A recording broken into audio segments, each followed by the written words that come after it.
Welcome to the 48 Rules of Retirement. Today, we focus on rule number 6: downsize. A preliminary task before actual retirement is a yard sale. This gets rid of unnecessary items that weigh one down. If you conduct a yard sale, the operative rule, thanks to the Girl Scouts, is to be prepared.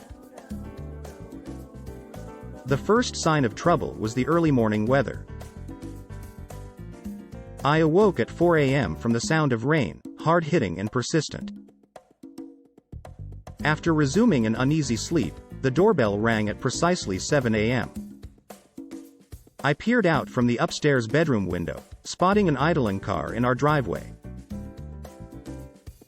It took a few minutes to maneuver downstairs.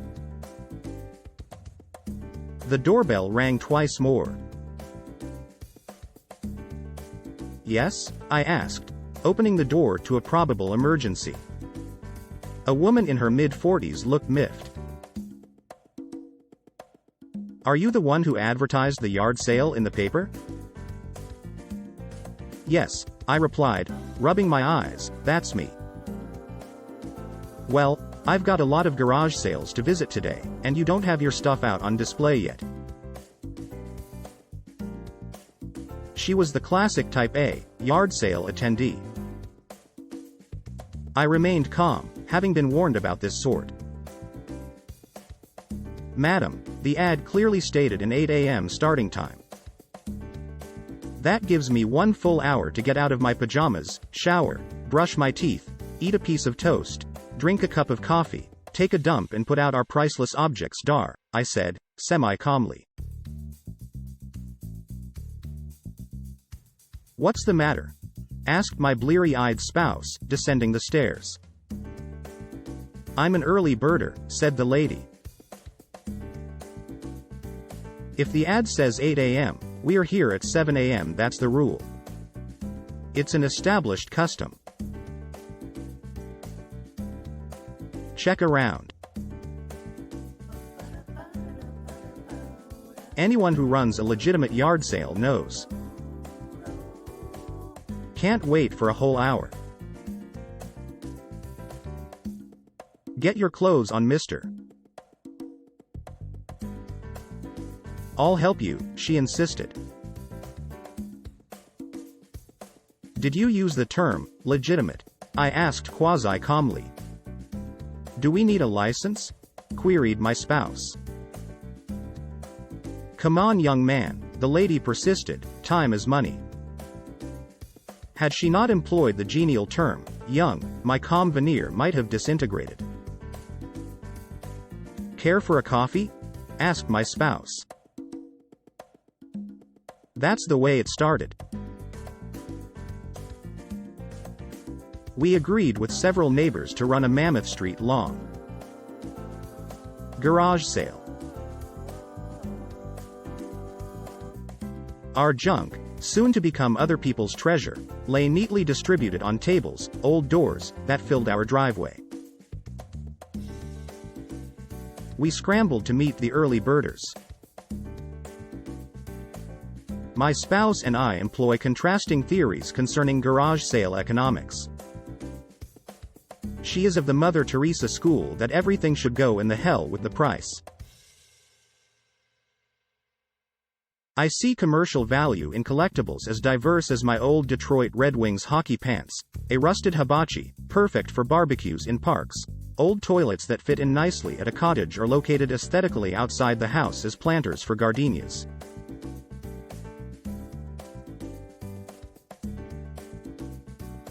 Also smaller items such as wooden pipe stands and aged but still working brilliant science projects such as the telegraph machine constructed by our genius children.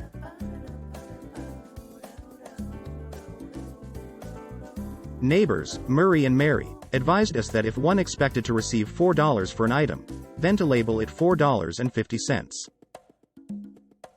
David and Barb suggested $5. In contrast, my spouse labeled one table, the crowd's favorite, make an offer, with no prices printed on any item. This table attracted hordes of bargain shoppers, much like Boston's Filene's famous bargain basement on Boxing Day. Two lads from across the street scooped up baseballs at 50 cents each. They tried to pay. "Where do you live?" I asked. "Over there."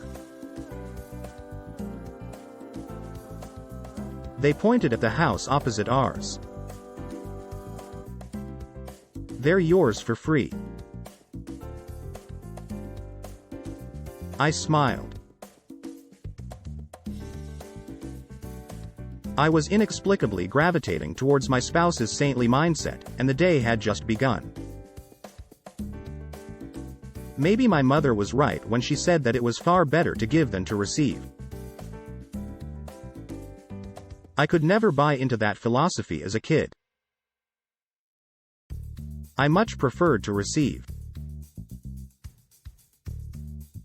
If older people felt good about giving, that was a bonus. Here are a few things that are better to give.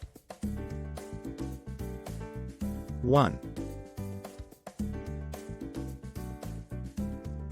40 wax.